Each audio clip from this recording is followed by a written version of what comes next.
Out here, the map is just a suggestion. We are dropping into Owyhee Canyonland, a massive, jagged stretch of Oregon backcountry that doesn't care about your schedule. We're starting along the Owyhee River, passing the Owyhee Dam, and leaving the pavement behind.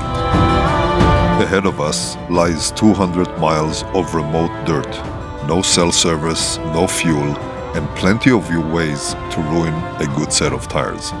We'll be navigating the technical climbs of Shiphead Ridge, crossing the Wild Horse Basin, and threading the needle through the narrows of Devil's Gate and Broad Coral Gulch. From the high plateaus of the Fisherman Road down to the mud of Sucker Creek, we are looking for a quiet spot the tourists don't know about. It's going to be a long few days, but that's the point. Stick around, because on this channel, the adventure begins where the road ends.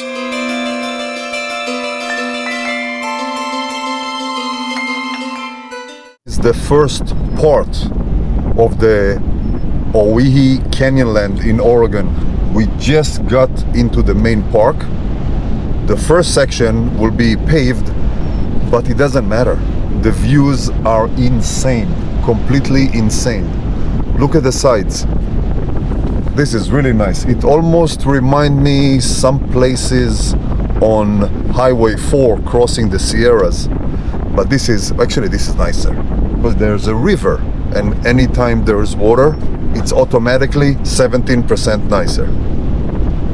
So anyway, on this trip, it's myself, we have Michael and Steve, and we are going to spend about 200 miles in this canyon area before we get to fuel. And these 200 miles, I have no idea how long it's going to take us. I'm assuming anywhere between 2 days to 4 days. But it should be an epic trip and fun trip. And if you know what's good for you, you're going to watch this all the way to the end.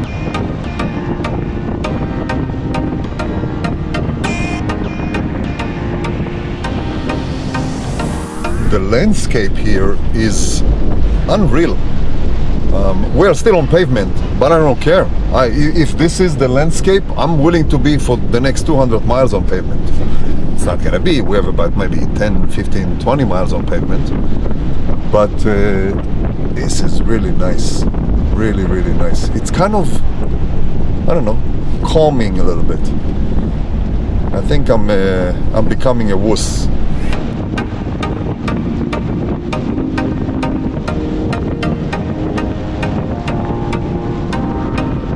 We are still on pavement, right alongside of the Owyhee River, Owyhee Canyonland River, or Owyhee River, and it's as you can see, it's beautiful here. There are lots of people. It's what is today? Sunday. Lots of people fishing or fly fishing in the river. Lots of people camping. We saw a few houses. People actually live in this heaven almost. Can you imagine waking up in the morning, sitting on your porch with a cup of coffee and look at this type of landscape or views? Unbelievable. Some people are just lucky.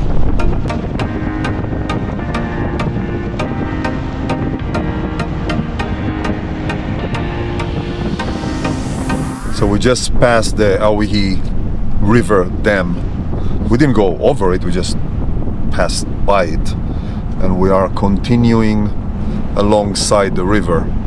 And listen, this is so enjoyable. The scenery is majestic. And yes, I know that some of you will say, what happened to Lee? He used to be a man.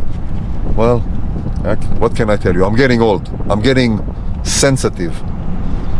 But this scenery here is something else.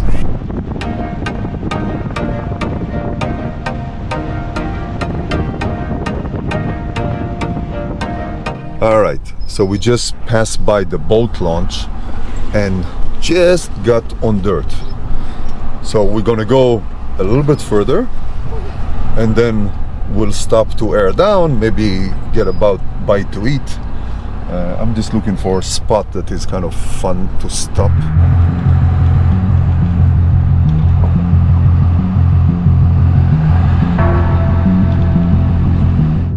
Yeah, I would say brake all the way to the driver.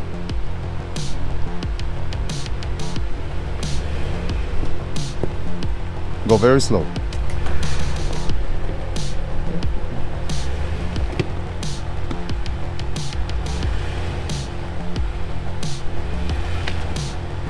Okay, now very slightly start to go toward the passenger. Not a lot, just like this, just like this. Keep going.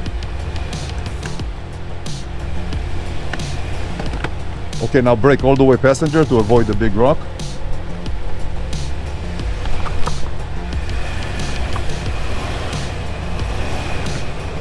You can straighten your wheel.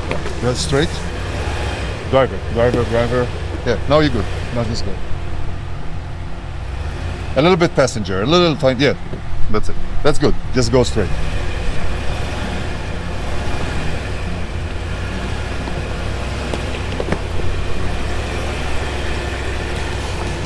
You can go a little driver if you want to go. Small water crossing, but it's also narrow. You can see the bushes and trees on the sides, so just have to be careful. And all my sensors are beeping and going nuts, but you hear all the proximity sensors. But anyway, just go slow and everything will be okay.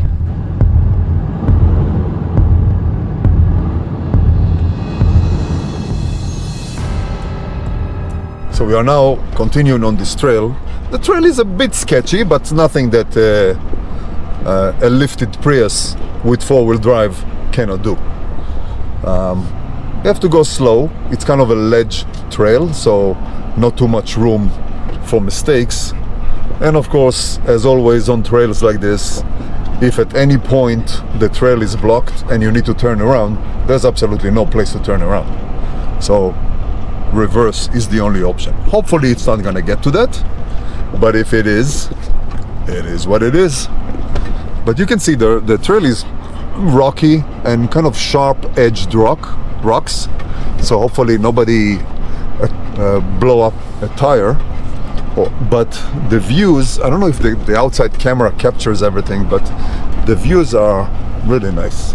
And it looks like we are going up and up the mountains, which means that once we kind of pass on the other side, theoretically, we should have even better views.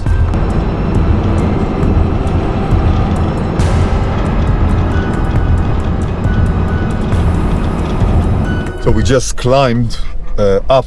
There's still more up to go, but we climbed up and you can have around the bend and you can see the views. This is really, really nice. Well, before I said majestic, right? This is really cool. And I think that we came at the right season because everything is still green. I'm sure if we would come 2-3 months from now, it'll all be yellow and brown because, you know, it's summer. But right now everything is green, which is really, really nice. We are crawling up the shelf on Fisherman Road. To the right, the canyon drops off into nothing, leaving just enough room for the tires and a lot of focus. It's a sketchy bit of trail, but looking at those cliffs, you start to see why we bother.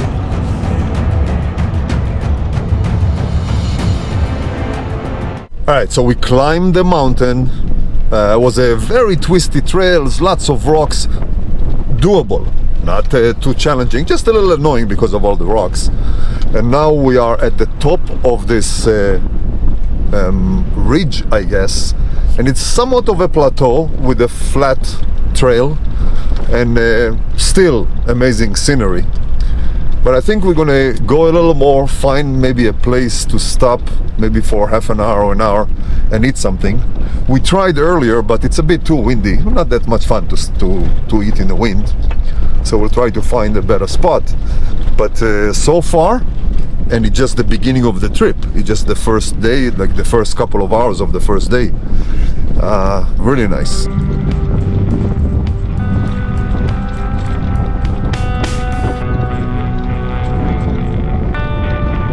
And as always, every overlanding trip needs a little bit of water crossing. This is more like a puddle crossing, and it's actually not crossing at all, almost.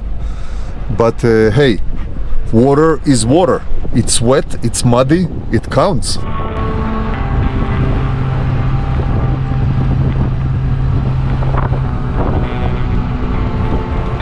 So you see, although it looks flat, we are still at the top of the ridge. We are at about 4,600 feet of elevation, which is not crazy high, but it's high enough. It's nice and plateau, and the trail now is nice and not rocky. And look how nice everything is. Everything is green, bunch of puddles here and there, but pretty cool.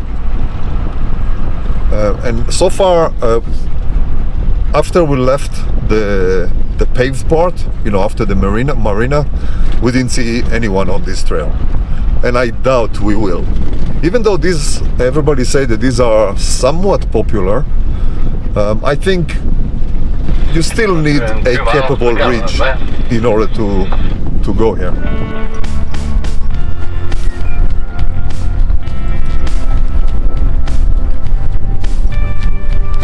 Okay, it seems like we are now getting into a different type of a landscape. So it's kind of a valley. We are now going down into the valley, but you can see the scenery in the distance. It's amazing. I think those rocks there are the Three Fingers, but I don't know for sure. But it's really nice. I wouldn't be surprised if down in the valley we will have some mud, because it was raining here in the last whatever couple of weeks, and water goes downhill. And if you didn't know that, then you see, you learned something new.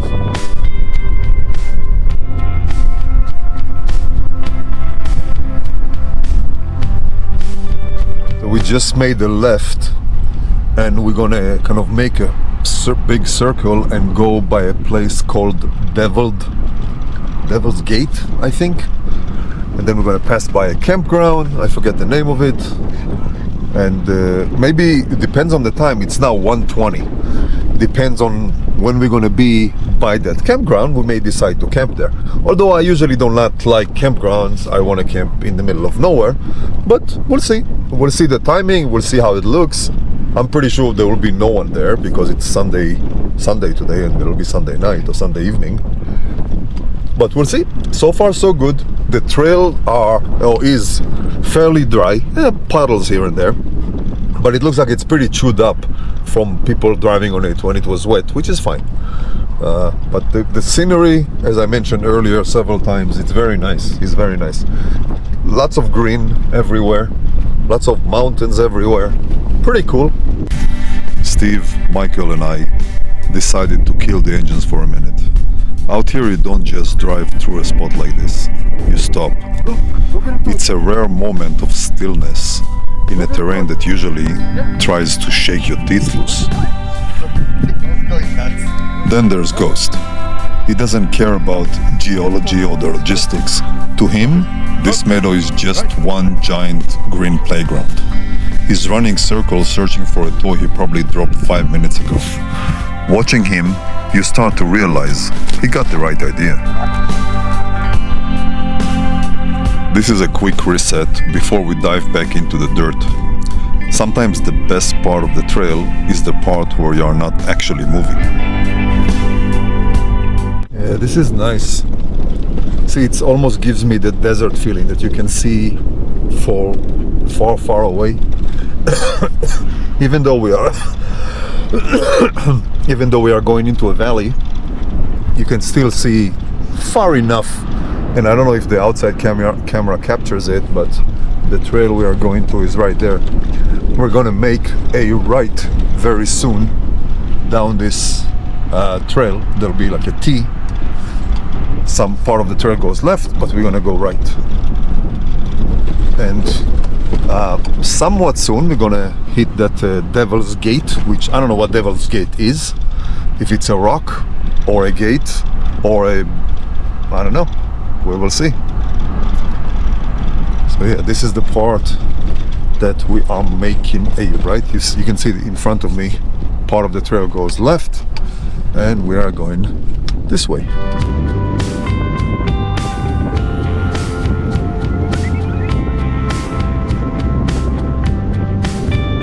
So we continued on a trail, and there's a little trail, there's a trail here that goes to the right that seems to go from the backside of Devil's Gate. So we may be able to get to the top of the mountain, or close to the top of the mountain, but from the other side. But looks nice, look at the view, pretty cool.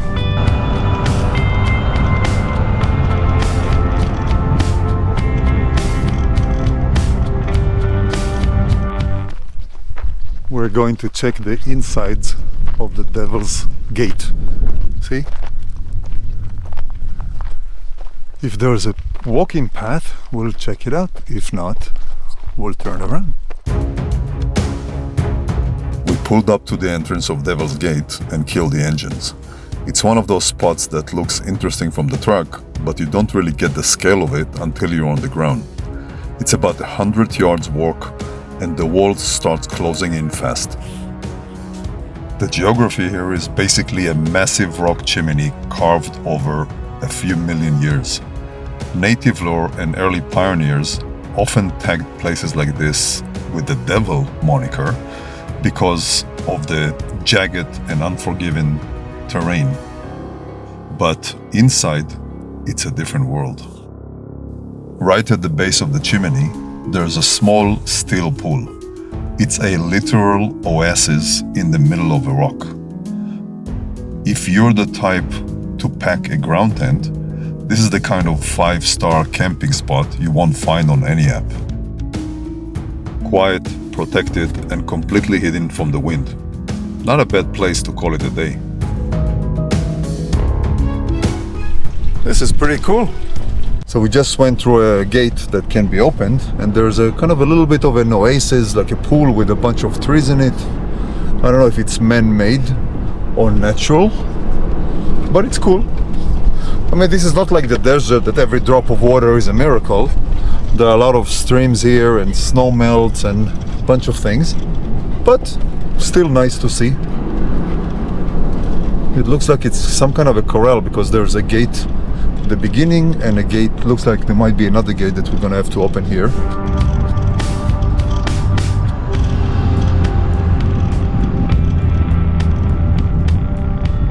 Alright, so we're going to make a right on this dirt road going, I think it's south. And I already seen a couple of regular cars going on this, so it's probably, well, you can see that it's very, very well maintained. So we can go quick and enjoy without an effort. I like that. That should be on a t-shirt. Enjoyment without an effort. That's the holy grail.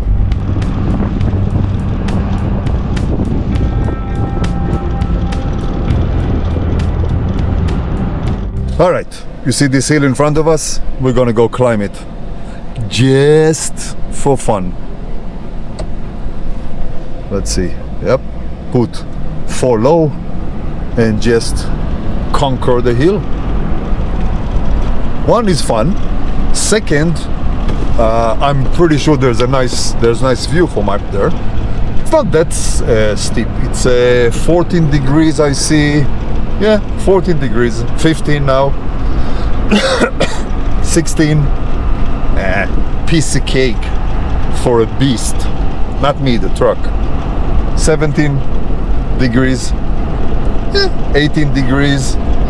Still 19. Yeah, 19 degrees. It's not that bad. It's kind of cool. And I'm looking at the screen to see where I'm going because I can't see. Oh wow! Oh wow! I almost fell off the mountain. But look in front. You see how cool? So right behind me is where we came up on. See, I have to lift the camera all the way up so you can see it. Very steep. And we are now at the top of the hill.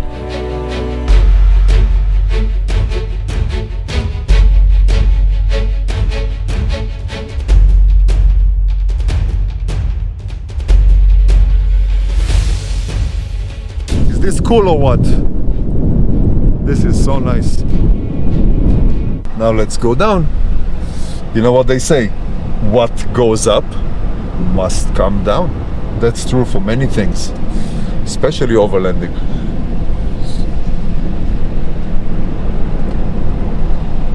That's pretty cool.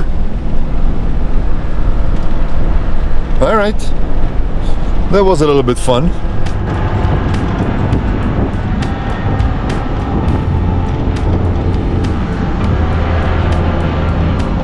Another unscheduled fun climb.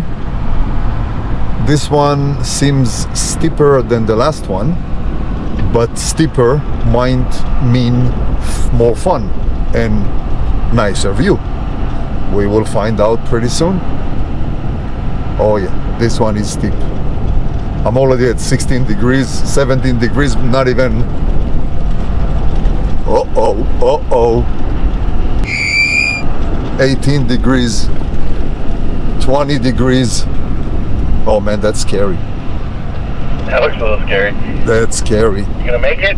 That's 22 degrees, 23 degrees, 20 freaking 3 degrees. Man, I'm my pants here.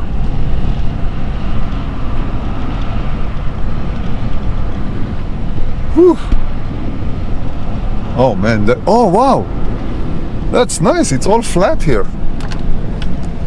That's very scary, but it's a completely flat surface on top, like a large flat surface.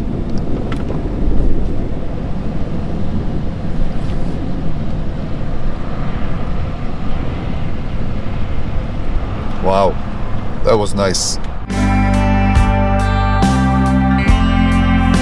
We're off the hill and back on solid ground. We've hit Soccer Creek Road, a well-maintained stretch of dirt that finally lets us air out the truck and pick up some speed. The scenery out here is still hitting hard, but the focus has shifted. The sun is starting to descend, which means we're officially on the clock to find a place to park for the night. It's a fast, smooth drive through the valley, but we're scanning every turnout and side trail. The goal is simple: find something remote, flat, and quiet. Out here, perfect usually means a spot where the wind isn't trying to tear off your door, and the view makes the day's dust feel worth it. And right about here, we found it. Day one is officially in the books.